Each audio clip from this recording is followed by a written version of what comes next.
हर book सिर्फ कहानी नहीं होती। कुछ बुक्स सच छुपा कर रखती है। नमस्कार दोस्तों, आप देख रहे हैं डिकोड द बुक, जहां हम बुक्स को सिर्फ पढ़ते नहीं, उन्हें समझते हैं, तोड़ते हैं और उनके पीछे का सच डिकोड करते हैं।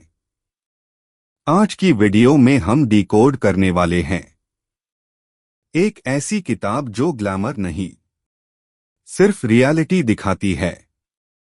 पेन, फियर और सर्वाइवल की कहानी। तो बिना टाइम वेस्ट किए चलिए शुरू करते हैं आज का डिकोड। एंडी मकनैब की इमीडिएट एक्शन एक रॉ, ऑनेस्ट और इंटेंस लाइफ स्टोरी है जो ये दिखाती है कि एलीट स्पेशल फोर्सेस की असली दुनिया कितनी टफ और अनफॉरगिविंग होती है।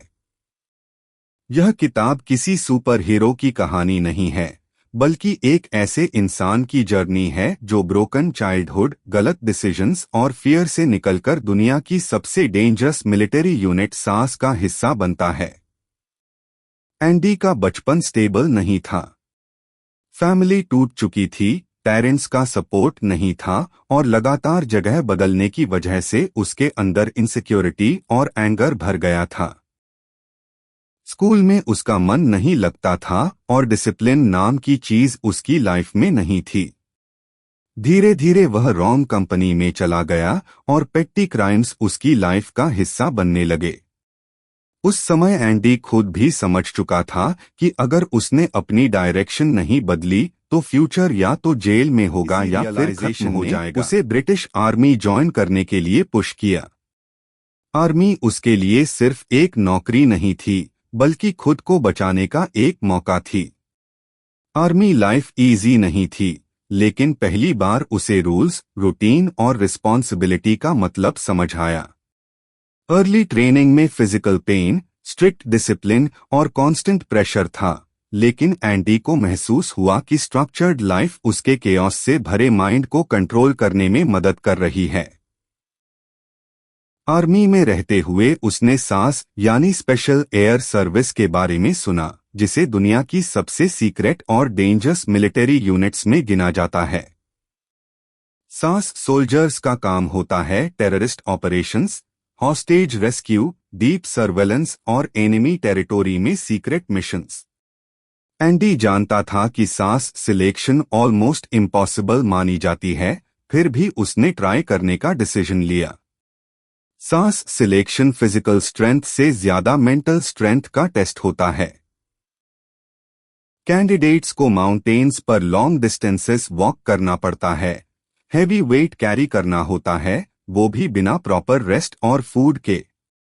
इंस्ट्रक्टर्स जानबूझकर कैंडिडेट्स को कंफ्यूज करते हैं, शाउट करते हैं और मेंटली ब्रेक करने की कोशिश करते हैं।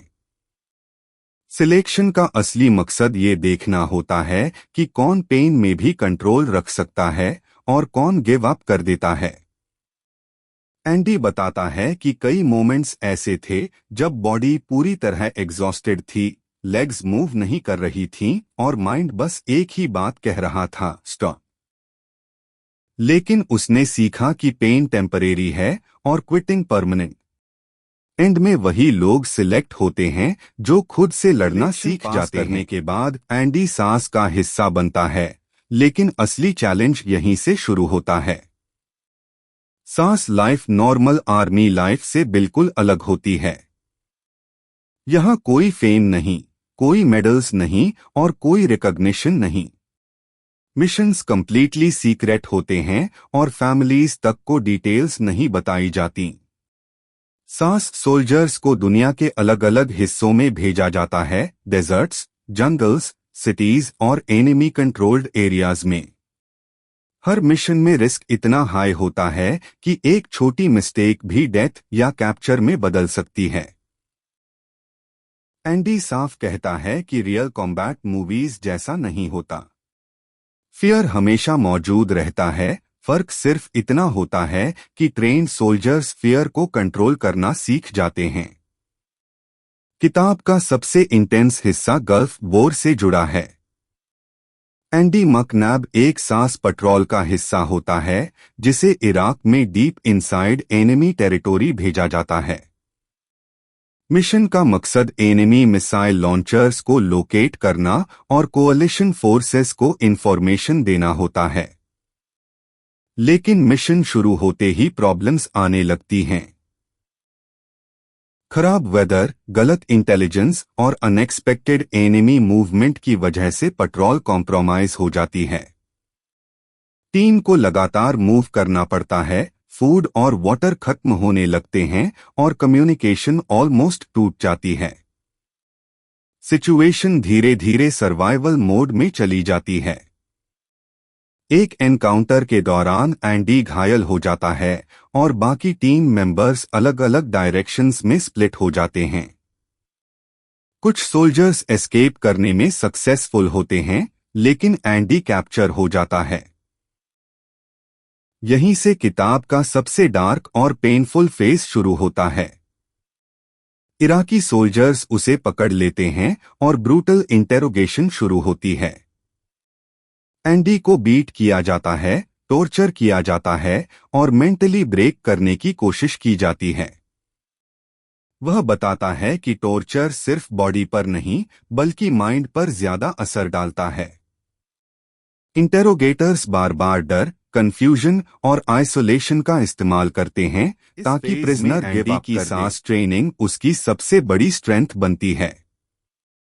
उसे सिखाया गया था कि कैप्चर होने की स्थिति में कैसे सरवाइव करना है, कैसे इंफॉर्मेशन छुपानी है, कैसे पेन को मेंटली कंपार्टमेंटलाइज करना है और कैसे होप बनाए रखनी है। एंडी बताता है कि उसने खुद को मेंटली अलग कर लिया था, जैसे बॉडी कुछ और झेल रही हो और माइंड कहीं और हो। हंगर, पेन और फियर के बावजूद उसने खुद से बार बार कहा कि ये फेज टेम्परेरी है और अगर उसने कंट्रोल खो दिया तो सब खत्म हो जाएगा। इवेंचुअली एंडी को प्रिजनर कैंप में भेजा जाता है, जहां कंडीशंस और भी वर्स होती हैं। फूड ऑलमोस्ट ना के बराबर होता है, हाइजीन नहीं होती और गार्ड्स अनप्रेडिक्टेबल होते हैं। लेकिन एंडी और दूसरे प्रिजनर्स एक दूसरे को मेंटली सपोर्ट करते हैं। स्मॉल बातें जैसे एक दूसरे से बात करना, जोक्स करना या फ्यूचर के बारे में सोचना सर्वाइवल टूल्स बन जाती हैं। एंडी समझाता है कि ह्यूमन माइंड एक्सट्रीम कंडीशंस में भी होप ढूंढ लेता है। कुछ टाइम बाद कोअलिशन फोर्सेस की विक्ट्री के साथ प्रिजनर्स को रिलीज किया जाता है। एंडी फाइनली फ्रीडम देखता है, लेकिन वॉर उसके अंदर हमेशा के लिए कुछ छोड़ चुकी होती है। फिजिकल इंजरीज हील हो जाती हैं, लेकिन मेंटल स्कार्स रह जाते हैं। सांस लाइफ और वॉर एक्सपीरियंस उसे परमानेंटली चेंज कर देती है। बुक के एंड में एंडी ये क्लियर करता है कि एलीट सोल्जर होना ग्लैमरस नहीं होता। ये सैक्रिफाइस, आइसोलेशन और कांस्टेंट प्रेशर की लाइफ होती है। मैनी सोल्जर्स साइलेंटली सफर करते हैं और उनकी स्टोरीज कभी सामने नहीं आती। इमीडिएट एक्शन का कोर मैसेज यही है कि रियल स्ट्रेंथ मसल्स में नहीं बल्कि माइंड में होती है। डिसिप्लिन, अडैप्टेबिलिटी और मेंटल कंट्रोल ही इंसान को एक्सट्रीम सिचुएशंस में सरवाइव कराते हैं। एंडी मकनैब ये साबित करता है कि ऑर्डिनरी बैकग्राउंड से आने वाला इंसान भी एक्स्ट्राऑर्डिनरी बन सकता है, अगर वो पेन से भागने के बजाय उसका सामना करना सीख ले। ये किताब सिर्फ मिलिट्री लवर्स के लिए नहीं बल्कि हर उस इंसान के लिए है जो लाइफ में प्रेशर, फियर और फेलियर से लड़ रहा है। वीडियो पसंद आई तो एक लाइक जरूर करिए, क्योंकि एक like Hume next book decode करने का मोटिवेशन देता है।